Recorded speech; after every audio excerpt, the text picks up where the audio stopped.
Ini rahasianya. Pembuka jenis kebaikan. Masuk al di sini.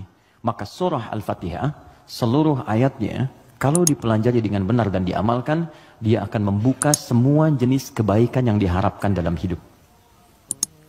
Orang ingin sukses, pelajari Al-Fatihah, maka akan dibuka kesuksesan. Ada yang sakit, ingin mendapat kesembuhan cepat, pelajari Al-Fatihah. Di situ ada rahasia bagaimana mendapatkan kesembuhan cepat dari Allah. Orang ingin rezeki, ingin ilmu, pelajari Al-Fatihah. Maka di situ ada nilai-nilai kebaikan yang cepat dibuka. Makanya satu-satunya surah dalam Al-Quran yang banyak namanya sesuai dengan objek kebaikannya hanya Al-Fatihah. Dia disebut Asy-Syifa karena di dalamnya ada kandungan untuk mempercepat datangnya kesembuhan dari Allah. Ada kepala suku di Arab dulu tersengat kalajengking Arab. Racun masuk ke dalam sampai sekarat. Secara medis nggak bisa, semua angkat tangan. Datang rombongan sahabat. Yang tadinya mampir ditolak, kemudian dikejar. Ada nggak yang bisa menyembuhkan di antara kalian? Satu orang mengangkat tangan. Kata orang ini, insya Allah, bukan saya akan sembuhkan, kalau Allah berkehendak. Dibawa orang ini, kemudian menghadap pada kepala suku tadi, dilihat kondisinya, dibacakan Al-Fatihah. Hanya sekali baca. Tidak diulang, tanpa wasilah apapun, begitu dibacakan, selesai baca, sembuh orangnya. Nah ini pembuka semua jenis, makanya dalam setiap keadaan seringkali dibaca Al-Fatihah, Fatihah, Al-Fatihah. Tapi persoalannya, kok orang dulu bisa sekali baca sembuh, orang sekarang ratusan ribuan kali nggak sembuh-sembuh gitu. Persoalannya apa? Nah rahasia Al-Fatihah ada di ayat kelimanya. Ini yang mau saya sampaikan, ini hadis qudsi di sini. Ya. Ayat kelima, yuk kalau kita hitung dari Bismillah, Bismillahirrahmanirrahim, Alhamdulillahirabbil alamin, Arrahmanirrahim, Maliki yaumiddin. Kelima, Iyyaka na'budu wa iyyaka nasta'in. Saya bacakan hadis qudsinya, ini yang mengiringi ayat ini saat diturunkan. An Abi Hurairah radhiyallahu taala anhu qala, dari riwayat sahabat Abu Hurairah semoga Allah meridhai kepadanya, qala Rasulullah sallallahu alaihi wasallam, saya mendengar Rasulullah SAW berkata, qala Allah azza wa jalla, kata Nabi, saya mendengar Allah menyampaikan di hadis qudsi, qasamtu shalah baini wa baina abdi, saya bagi salat kepada dua bagian antara aku dengan hambaku, wali abdi ma sa'al, dan kalau hambaku benar menunaikan tugasnya, maka aku akan kabulkan apapun yang ia minta pada saat itu. Nah ketika menyebut kalimat salat, ternyata yang disebut Al-Fatihah. Idza qala al-'abdu, jika seorang hamba benar membaca alhamdulillahi rabbil alamin, qala Allah azza wa jalla, maka Allah akan menjawab, hamadani 'abdi, hambaku sedang memujiku sekarang. Idza qala al-'abdu ar-rahmanir rahim, jika seorang hamba berkata ar-rahmanir rahim, qala Allah azza wa jalla, Allah menjawab, asna 'alayya 'abdi, hambaku sedang menyanjungku sekarang. Idza qala al-'abdu maliki yaumiddin, jika hamba membaca maliki yaumiddin, qala Allah azza wa jalla majjadani 'abdi, maka Allah langsung menjawab, hambaku sedang mengagungkanku sekarang. Gini, maksud kalimat ini di pembuka yang 4 ini, kata para ahli hadis, salah satunya ingin memberikan gambaran kepada kita bahwa setiap beraktivitas rasakan kita dipersaksikan oleh Allah. Itu poinnya. Saya ulang ya.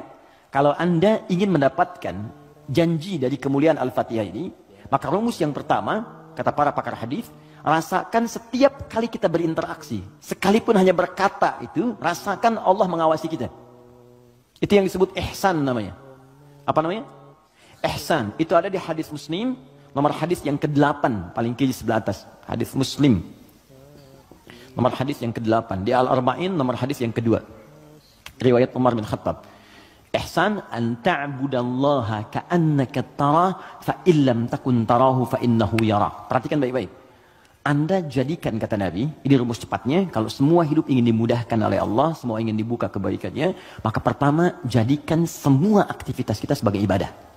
Itu poinnya. Yuk teman-teman yang kerja niatkan ibadah. Kalau Anda cuma kerja aja, jangankan Anda yang belum beriman pun kerja juga. Coba cek. Anda bisnis, dia bisnis. Bisnisnya sama dengan Anda. Anda kerja, dia kerja. Kerjanya sama dengan Anda. Di kantor yang sama, jamnya sama, pekerjaannya sama. Dia belum beriman, Anda beriman. Pertanyaan saya, yang membedakan iman Anda dengan dia yang belum beriman apa? Maka kata Nabi, mesti ada bedanya. Bedanya itu adalah, jadikan pekerjaan kita diniatkan ibadah. Itu poinnya. Makanya setiap pekerjaan kita itu pasti melekat doa di dalamnya. Untuk menjadikan pekerjaan jadi ibadah. Silahkan cek. Cuma dalam Islam ya, Dan kita hormati yang lain. Oke, jangan mencelanya apapun, kita hormati. Tapi kita yakini untuk menunjukkan Islam itu agama yang benar.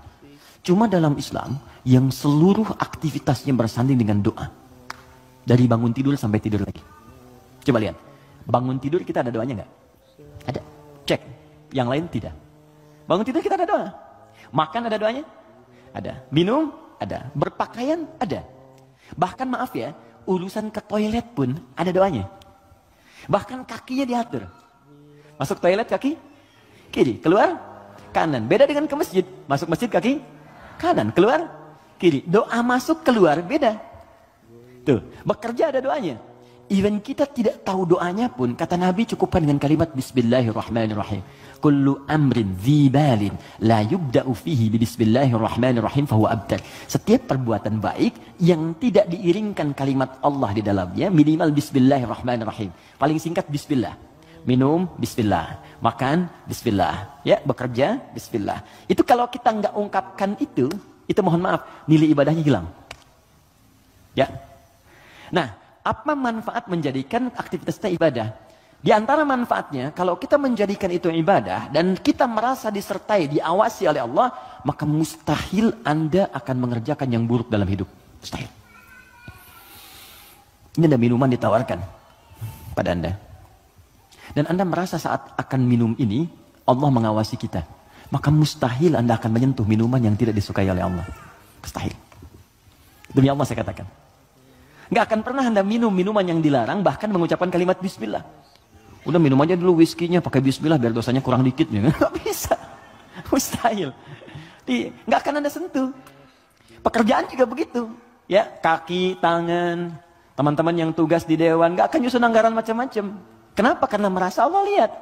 Nggak mungkin Anda tanda tangan sesuatu, sementara Anda merasa disaksikan Allah. Dan Anda tanda tangan pada yang buruk, mustahil. Wah, tapi kan fee-nya besar nih proyeknya. Allah menyaksikan kita. Atau saya istikharah dulu deh biar benar. Jelas ya? Nah, kalau kita merasa disaksikan Allah, kemudian kita berada di track yang benar untuk mengerjakan kebaikan. Jadi dari mulai kepala sampai kaki itu semua baik. Melihat baik, karena takut begitu melihat yang salah, Allah lihat nih, malu. Mendengar baik, melangkah baik. Ketika kebaikan ini dijaga, maka terbukalah semua pintu kebaikan. Ini maksudnya.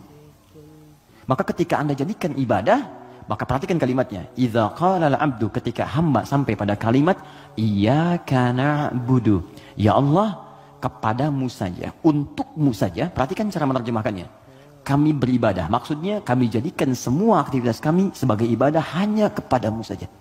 Salat kami hanya untukmu. Puasa kami hanya untukmu. Bekerja pun kami niatkan mendapat ridhamu. Tidur pun kami niatkan mendapat ridhamu. Makanya sebelum tidur kita ada doanya. Kan?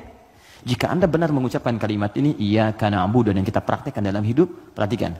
Wa iyyaka nasta'in. Ya Allah, saya seorang hamba yang pasti punya persoalan dan butuh pertolonganmu.